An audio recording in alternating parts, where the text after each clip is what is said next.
Isang maikling dokumentaryo tungkol sa mga bata mula Zambales ang nakakuha ng Special Mention Award sa katatapos lamang na Kota Kinabalu International Film Festival sa Malaysia.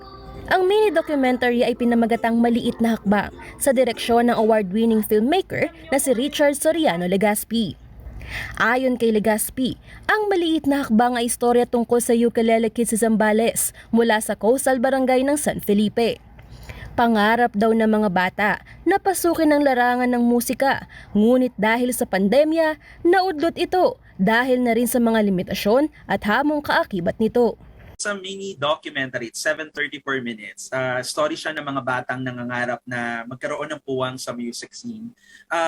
Start yung kwento ng mga bata dahil yung Green Space Artist Village, isa siyang creative hub or art space siya sa Zambales, sa Liuliwa, na nag-isip si Car Cotamora na paano ba magkakaroon ng pagkakataon yung mga bata dun sa lugar nila na makonect siya sa art. Since si Car ay naging production manager ko rin sa mga pelikula ko, nagkaroon ng tulong-tulong na kumbaga parang opinion or suggestions na ibigyan ng workshop yung bata sa art, sa painting, sa drawing, and then ang pinaka-successful ay itong nagbunga na ukulele kids Zambales. Sa pag-abot ng pangarap ng mga bata sa Zambales, hindi raw nila nakakaligtaang magpasalamat sa mga taong nakasuporta sa bawat maliit na hakbang na kanilang ginagawa para sa kanila. Bukod dito, sa bawat kanta na kanilang nililikha, may kaakibat na mensaheng kapupulutan ng inspirasyon. Yung kwento kasi bibigyan ka ng inspirasyon, bibigyan ka nila ng yung bata parang reflection siya ng panahon natin, nung bata tayo na nangangarap tayo na may magtuturo sa atin ng mag-guide sa atin para doon sa mga posibleng maging at pangarap natin or ma-discover natin na meron pala tayong talento ganito. At ganun po yung pinapakita ng pelikula na Maliliit na Hakbang.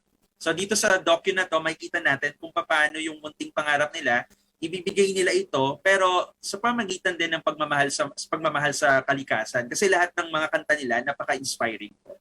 Sabi ni Legazpi, mahirap daw gumawa ng dokumentaryo tungkol sa bata dahil kailangan maipakita at maipalabas ang pagiging totoo ng mga ito. At sa pagdodokumento sa mga ukulele kids, hindi raw ito naging problema. Kumbaga parang kami, sir, dinodocument namin sila na kung ano man yung nakikita namin sa araw-araw. At pagdating naman dun sa napakatalentado at cooperative nila at may ipapakita lang nila yung saya nila na paano sila tumutugtog. Pero unti-unti nalalaman namin na napakahalagang bagay pala yung pagkakataon na to na tumugtog at yun po yung lumabas sa docu kung sino yung sila.